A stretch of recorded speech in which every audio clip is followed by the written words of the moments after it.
Ladies and gentlemen, welcome back to the Wrestle Plug podcast. It's been a heavy weekend, and I'm just about ready to drop, but not before talking about NXT Takeover 36. I'm Aeron Nix, somewhat professional wrestler, somewhat entrepreneur, somewhat brand owner, somewhat graphic designer, somewhat videographer. Many places that I need to be, but no place I'd rather be than with Kyle Wilkinson of Canada, baby.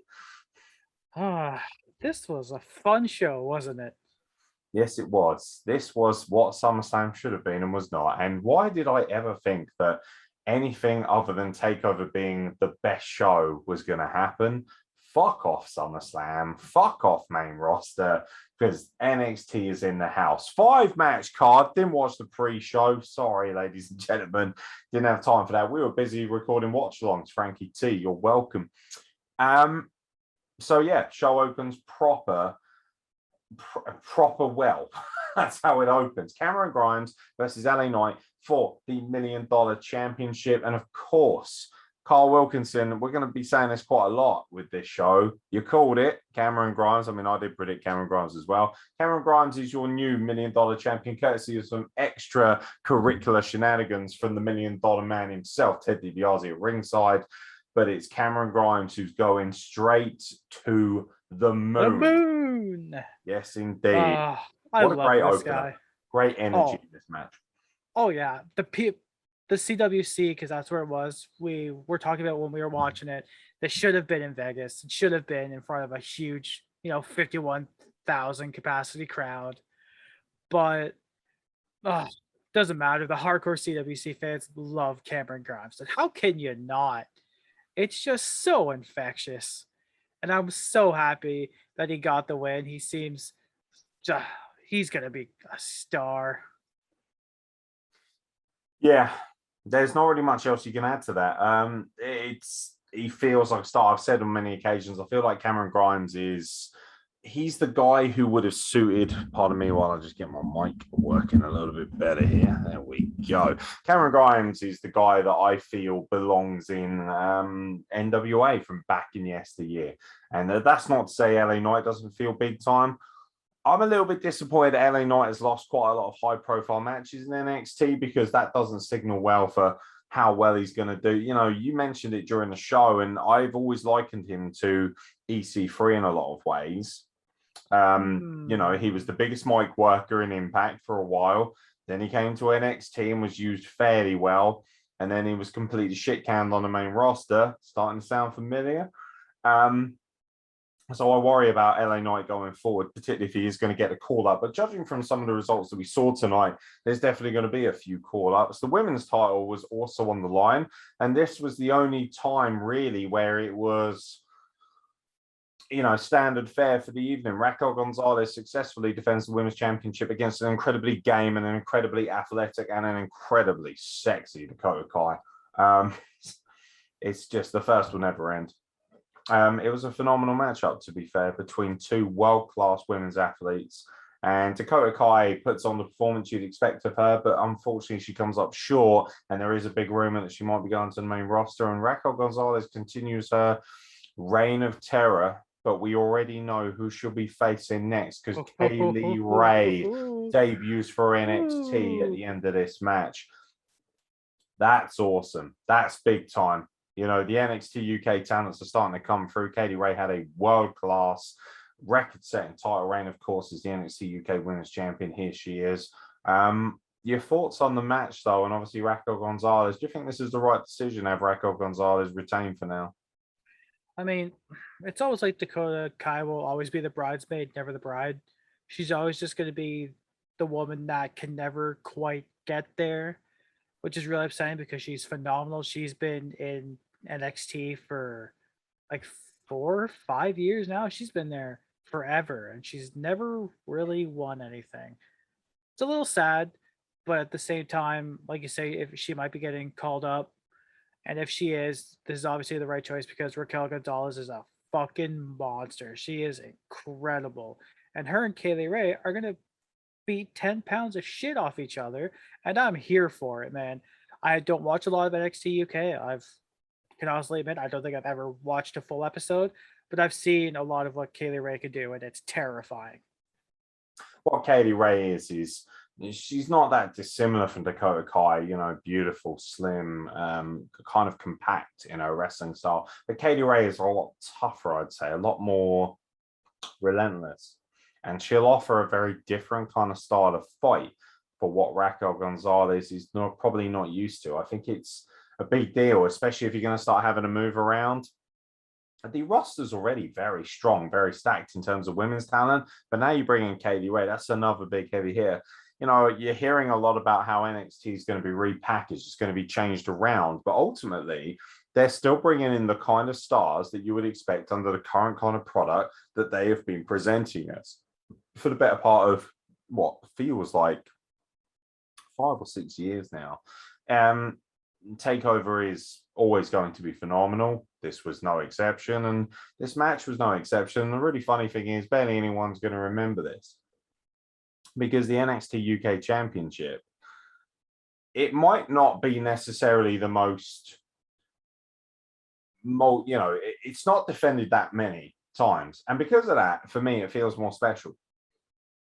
And a lot of people will say that the reigns that Volta and Pete Dunne had with this belt are great, but unfortunately they didn't defend them enough, or they weren't on TV enough, and then there's COVID and everything else that comes with it, particularly in terms of, in the case of Volta's reign. But they've been treated very much like Brock Lesnar was as WWE champion. They're an attraction. You don't get to see them every week. It's special to see a match involving the NXT UK champion. And I don't think anything will actually be as special as what we saw tonight between Ilya Dragunov and Volta, because Dragunov tapped out Volta to become the new NXT UK champion. And at that point, I audibly screamed like a child. Confirm. I can confirm. This was, I don't even want to say this is 5 stars, because that doesn't give it enough context, because everything's 5-star these days. This is, without a shadow of a doubt and without even any hesitation, the best match you will see all year. It is one of the best matches, and that includes a match, an Iron Man match between Joshua Alexander and TJP. And that was special, but it's just been usurped by this. This is, for me, as close to perfection in professional wrestling. And not only that, it was borderline real. And that's what makes it special. And when people say, I want my wrestling to feel a bit more real, I don't mean I want to see people generally die, but I want it to feel like legitimately at some point you're watching this thinking they're going to kill each other. They are willing to die, and die on the badge that is NXT UK for that title. When people say to me, NXT UK is a bit shit, or NXT UK is for the predators, or all this fucking bullshit hyperbole that all these fucking indie marks and nobodies come out with in the wrestling world, that's all very well and good, but this is a company that has Ilya Dragunov and Meiko Satomura as its 2 prominent champions. I mean, fuck you. You don't know what you're talking about. You obviously don't get wrestling. And ultimately, the majority of the wrestlers who are acting like marks on social media, slagging off this company, you're running down some of the best women's wrestlers in the world as well. So you're full of shit. Shut your mouths. Act like a fucking professional. Act like you've been in this business. Be grateful for the opportunities you're given instead of running your mouth. The reason that NXT probably wouldn't pick you up is because of your lack of professionalism. It's got nothing to do with the fact that they might harbor some unsavory individuals, and nobody's trying to pretend they're not there. Ilya Dragunov and Volta set the bar for how professional wrestling should be presented tonight, and they set the bar at a precedent that I don't think anyone else can touch. I don't think there is anyone else out there who can put on this level of performance in front of this kind of mainstream audience. This was a masterpiece beyond anything else I've seen, and I will watch this match in 20 years' time and I will still harbor the same kind of joy and excitement and thrill for it that I did tonight. It was truly, truly special. And if you don't watch this, or you have no interest in watching this, I have no interest in even trying to convince you or conversate with you or listen to your opinions, because frankly, you're not a wrestling fan. If at some point you haven't caught a glimpse of this or a small essence of it and not been intoxicated by what you saw in front of you, it was, frankly and simply put, an absolute masterpiece. It was artwork of the highest order. This thing should be taken, put on a big screen and slapped in the Louvre in Paris, because it's fucking obscenely beautiful. And it's also incredibly violent as well.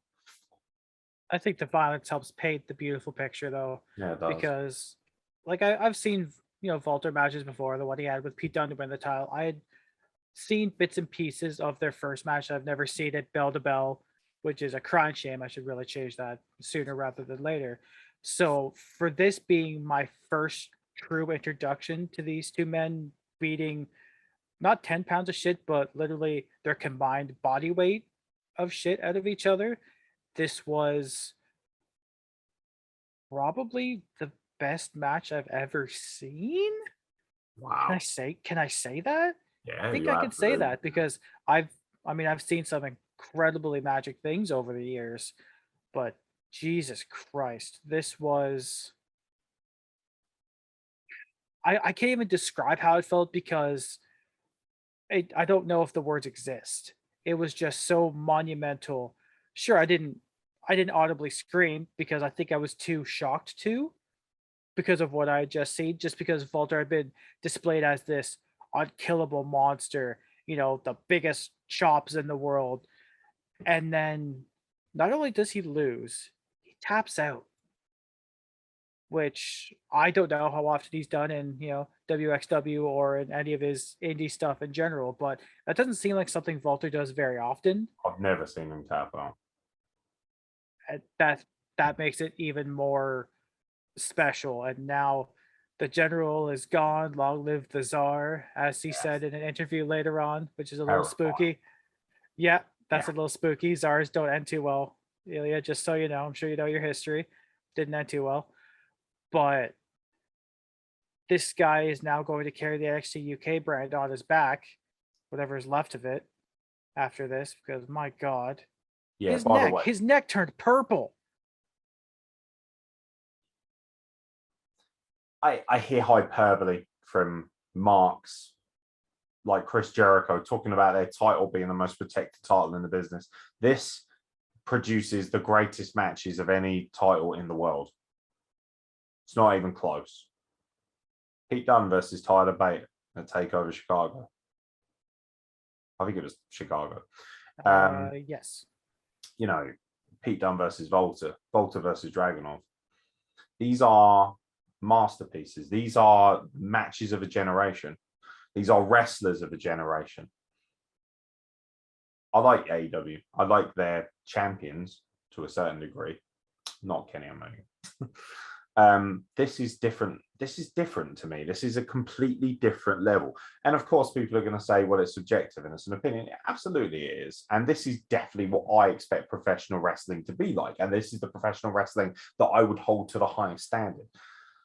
There aren't many people who can do what I saw in this match. Nobody can do that other than about 3 or 4 guys. Maybe Finn Balor, Pete Dunne, Tyler Bate to a certain extent. Volter is the best wrestler in the world. By some margin at this point, it's actually quite haunting how much better he is than everybody else. And, I love Roman Reigns. Like, I'm really digging Roman Reigns. But this is something different. This isn't a sports entertainment. This is purist. When Imperium comes out and they say we are for the sport of professional wrestling, that isn't just some bullshit character. That's true. Volter won't allow himself to have anything other than a match like this. Pure excellence. Volter's already got arguably the 2 best matches of the year wrapped up. A lot of people are saying his match with Ciampa was something else. And the thing is, it's so unique because you don't get to see it often. Go and watch it.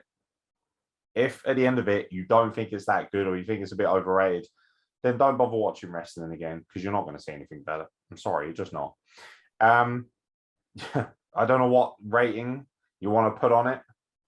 I don't give a fuck what Big Daddy Dave Meltzer thinks because he's a fucking mark for himself now. He's become a completely useless shell of what he used to be in terms of his credibility as a journalist. But for me, this is the epitome of 5 stars. This is the epitome of perfection. And it's followed by arguably one of the all-time great rivalries of NXT. 2 out of 3 falls, Kyle O'Reilly versus Adam Cole. And the shocks keep on coming because this match hit you every single time you didn't expect it to. I really enjoyed this match. And on any other given night, it would have been match of the night, no question. The first fall ended very abruptly with Kyle O'Reilly picking up a pin. Adam Cole looked stunned by this. Then Adam Cole, got his kind of second pinfall in the street fight. And then everything just kind of broke loose in the steel cage. There was this great image of the medics trying to attend to Kyle O'Reilly while the cage just came folding in. Very cool little image that. Very different to what we normally see. Obviously, with the smaller amount of room to work with, you've got to make it work. And I love this match too. It wasn't as good as Dragunov versus Volta, but then again, probably nothing is. So then you have to temper your expectation. This was a different match, and luckily this had a different flavor to it, enough that I could separate myself from the experience I'd had from the last match. But the stunning image of Kyle O'Reilly tapping out Adam Cole while being handcuffed to the ropes to get the win and to finally end the rivalry is an indicator of 2 things. First of all, they obviously have some faith in Kyle O'Reilly, but most importantly, Adam Cole must be moving to the main roster now. This had better be good from Adam Cole's perspective. I'm terrified for him because of his size and because of the treatment of talent on the main roster. They better know what they're doing. And I hope they know what they're doing, because this could end up being either a make or break scenario for WWE. Because if he goes up to the main roster and they don't do well with him or they fuck around with him, particularly as he is, his contract's up as well. So I don't know whether he's re-signed or not. They would be crazy to allow him to walk, and that could end up really spelling big problems. So a lot actually pivots on where Adam Cole goes and how he's used, but it's a weird match. It was very enjoyable. It was very hard hitting. I'm sure you're probably, in some ways, I'm kind of gutted. I'm a little bit terrified that might be the last time I see Adam Cole in the WWE ring, because I feel like all of his best work has been done here. He's had amazing stuff. He was great in Bullet Club and he was great in Ring of Honor, but Adam Cole in NXT and the Undisputed Era has been next level brilliance. And yeah, I worry as to what will happen now, because there is no more Undisputed Era. There is no more Kyle O'Reilly versus Adam Cole. Bobby Fish isn't even in the company anymore. Roderick Strong is kind of an afterthought in the Diamond Mine. It was weird. I almost felt like I was attending a funeral for the Undisputed Era. It's like the end of that era has truly properly come to an end with this match. So it was quite an emotional ending, and it ended so abruptly. Before you even, it was weird. Like it was long enough, but it just felt like it just it was done in a flash, and you're like, oh, that's it. No more Undisputed Era. No more rivalries, no more great, incredible. By the way, the My Way-esque package they did before this was masterful. Like, what do you think of this? I mean, I think it's a fairly obvious statement that I love Kyle O'Reilly. His name is Kyle. He is a diabetic. He is Canadian. He is everything I wish I could be. Incredibly handsome man. Oh, yeah. But like, it's bittersweet, because on the one hand, he finally gets that big one. You're right. Hopefully they've got faith in him to help carry NXT in this new direction everyone thinks they're going. No, NXT's not going to die. Fuck off. Calm down. You're stupid and I hate all of you. But Adam Cole's future is so incredibly important to wrestling as a whole. If he goes up to the main roster, I don't care if it's Raw or SmackDown. Should be SmackDown though, because SmackDown, maybe not. It's pretty top. Stay the fuck away from Raw because it's horrible. but SmackDown is pretty top heavy. But if they give Adam Cole the same treatment they gave AJ Styles, because who completely skipped NXT, man, can you imagine some of the matches 2016 AJ Styles could have had in NXT? Oh, those could have been saucy. But if you give Adam Cole that treatment, the same as AJ, he could be a huge star. He could be the guy. He could carry this company for the next 10 years. If they let him go and there's only one place he's gonna go, to another place with another bloated roster that probably have no room for him, or the room they'd make would sacrifice somebody else. Yeah. I don't want that. I want him to stay in WWE. I know that sounds weird. It makes me sound like, oh, you want to be with his partner. You want to suffer. Hardy. You're No, a Vincel. Whatever one of those. I want him to be successful here because he's proved he can already do it. The amount of money he's made for Vince in NXT is astronomical. So keep him, pay him what he's worth, and keep him. Yeah, not much else to add, to be honest. It is really bittersweet. It feels quite depressing. Terrifying that he might not possibly be seen again, or maybe he will be on the main roster. Who knows? By the way, he used, like you pointed out, I missed it. He used Britt Baker's finisher. That was kind of cool. Just like Edge using his wife's finisher. I only noticed that because Jordan Grace posted a picture of it on Twitter, because she's like, it's not true love unless your husband does your finisher now. So we're just waiting for Jonathan Gresham to do something. Yeah, Jonathan Gresham, you're up next. Time for you to piss yourself. Oh, sorry. The joke. Don't come for me. By the way, Jonathan Gresham, probably one of the best purist wrestlers I've ever seen in my life. Utterly incredible. He would be so good in NXT. Main event, NXT Championship. By this point, I must admit I was shattered. I mean, I'm shattered now. It's what, 4 o'clock in the morning. Like, I was knackered.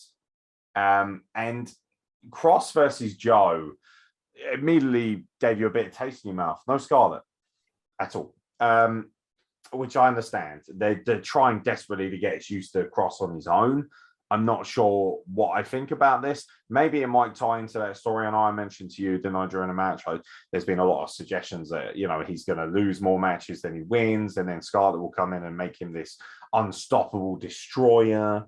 But Cross, the mystique has been damaged so badly from what they've done on Raw, with him losing to Jeff Hardy in 2 minutes, then losing to Keith Lee as well, after he'd beaten Keith Lee the first time round.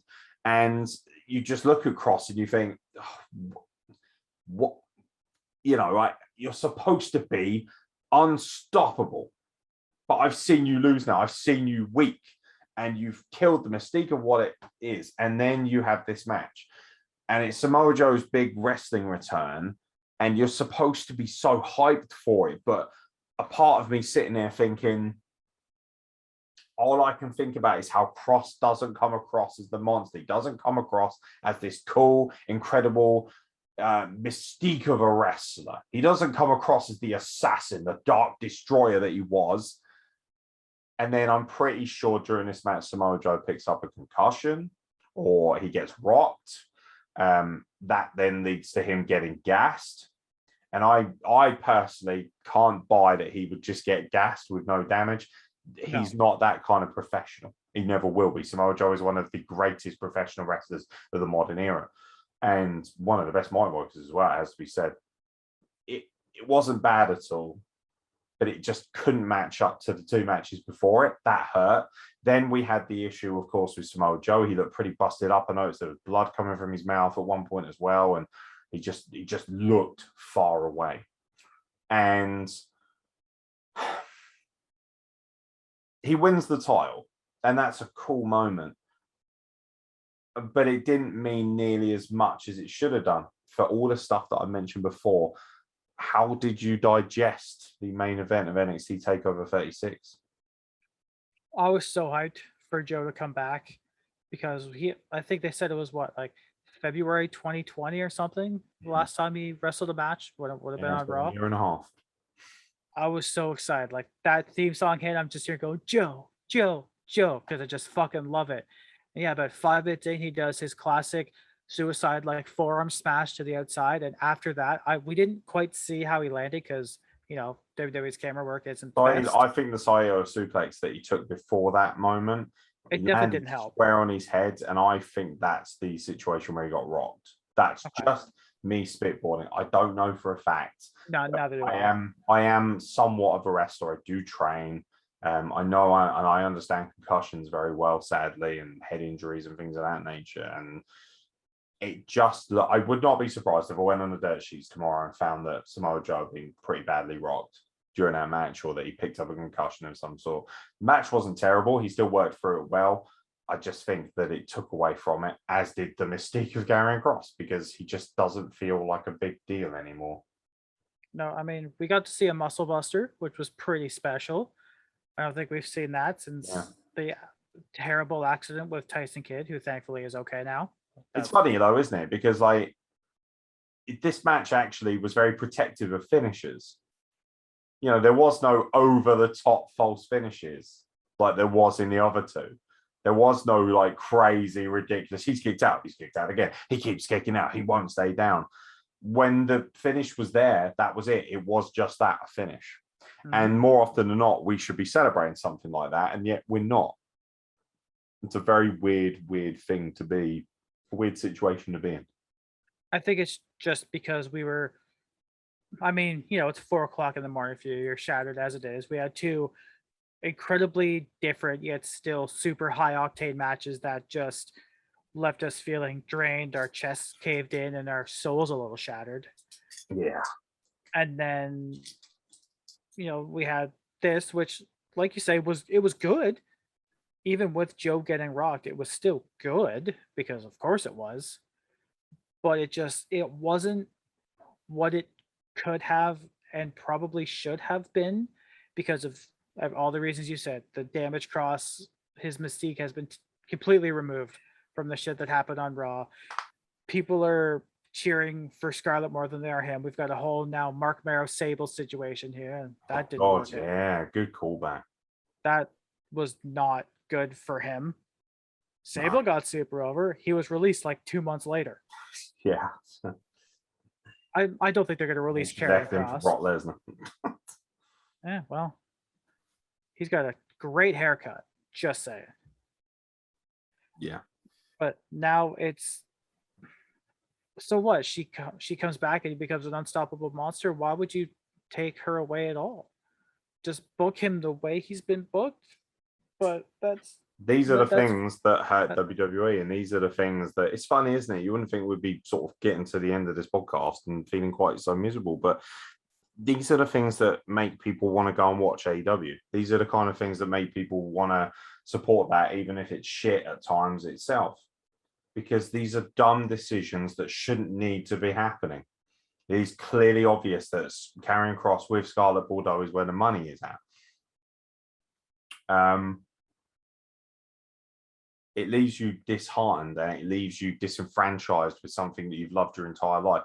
That's what hurts more about WWE when they do shit things to you, because you've loved it your entire life. It has been the be all and end all for the most part of TV-based entertainment wrestling. And even though AEW can sometimes be better and, it has great moments and things, and obviously Friday was so special to so many people, you still expect WWE to always be, WWE is that perfect love, that true love that you break up with, but just keep going back to because you don't know anything other than that love. And even though you might be able to get something sexy and something spicy elsewhere, you always feel like you're always going to get the real deal, the 100% authenticity when you come back to WWE or when you watch WWE. And they slap you in the face so much and you just take it because it's your lifelong fantasy. It's your high school sweetheart, for lack of a better term. And I worry that with the amount of hits we have to take, that people are going to get so jaded that they will say, fuck you, we're going to go and watch the other lot. Or they're just not going to bother with wrestling at all because they just feel so unbelievably fucking beaten down and trodden by the process of it. So, yeah, I'm pleased that Samoa Joe's champion. Hopefully, they'll be able to do good things with him on that roster. Hopefully, Karrion Kross will pick up. Hopefully, he'll find his way back to Scarlett because you just cannot separate them. I think Karrion Kross is dead in the water, and within a year is a complete nobody who probably gets released if he goes forward without her. That's how I feel. And Tony Khan's going to want to throw a bit of money at a guy like that too. He might go back to Impact, which he was great in. I don't know. See, I don't have faith now that these guys are going to stay where they maybe should be or where suits them best. But it was a great takeover nonetheless, and I'm never going to forget Dragunov versus Volta as long as I live. That is special. If anyone ever asks me, hey, you're into that wrestling stuff, show me a reason why I should like it too, wham, that's going on the screen. That's immediately the first match I'll go to. I'll say, watch this. If you didn't like this or it doesn't give you an intrigue into wrestling, that's fine. But wrestling ain't for you. It just ain't for you. I mean, my original go-to was probably Eddie and Brock at No Way Out 04, just because of how much, the package and everything. But if it couldn't be that, it would be Dragunov and Walter, because that is the best. I don't even know how long that match lasted. It's probably a good half hour. But it didn't feel like it because it just, when you're truly having fun, you don't notice. And not only was I having fun, I was invested. I was cringing every time Dragunov's chest caved in. I think mine depressed a little bit. And it was, magic. Just pure magic. Magic with a CK, because that, I don't know, just because. Yeah, I thought I'd have a quick gander at the dirt sheets just to see what's going on, because it'll probably be something we'll want to talk about, and no doubt there'll be plenty of news. Adam Cole reportedly done with the WWE NXT brand. Tonight's WWE NXT Takeover 36 event saw Cole lose to Kyle O'Reilly, 2 out of 3 falls.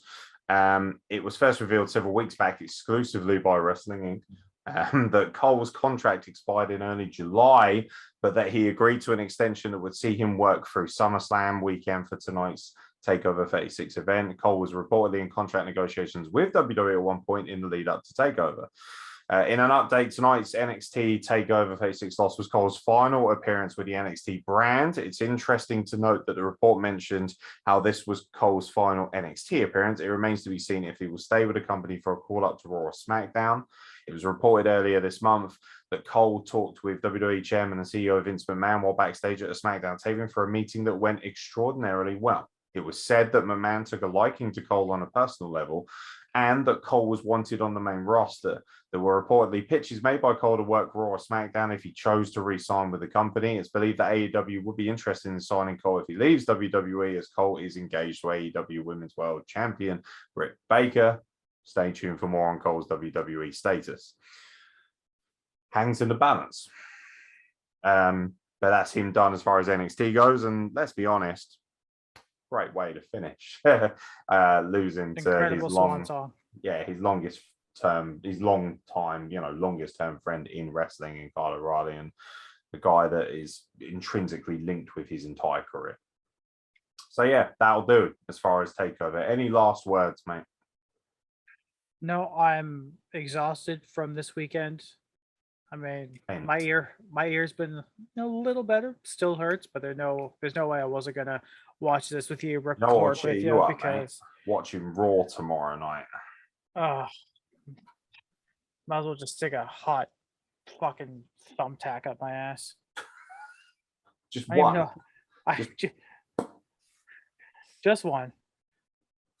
Yeah, I don't even know what that means. I'm so tired. None of us do, but I shouldn't complain. I'm ruined, but I've got to edit this first before I go to bed, so I'll be up for another couple of hours. So probably put some kayfabe commentaries on in the background and take it easy. Shout out to everyone who's watched it. I noticed that Choco Gaming was very high on tonight's show, so I hope you've enjoyed it, mate. Shout out to Astrid, who's made her debut on the podcast, who'll hopefully be joining us a little bit more regularly. It'd be amazing to have her on more regularly. Thanks to everybody who checks in with the podcast, helps make it what it is. We're so close to 400 subscribers. I can smell it. So knowing our luck, all the AEW fans will probably unsubscribe just to spite us. Are there any AEW fans subscribed to begin with? I think there's a few, to be fair. Like, shout out to my mate Nels. I've got nothing wrong with AEW, man. I wish they would use their talent more properly and book it properly. That's all I'm asking. That's fair. But you know, it was a crazy night. And if you don't watch anything else from this show, go and watch Dragunov versus Volta and thank me for it later. Masterpiece. From myself, Aeron X, and from Carl Wilkinson, thank you very much for watching. And we'll catch you very soon for a lot more content from the Wrestle Plug.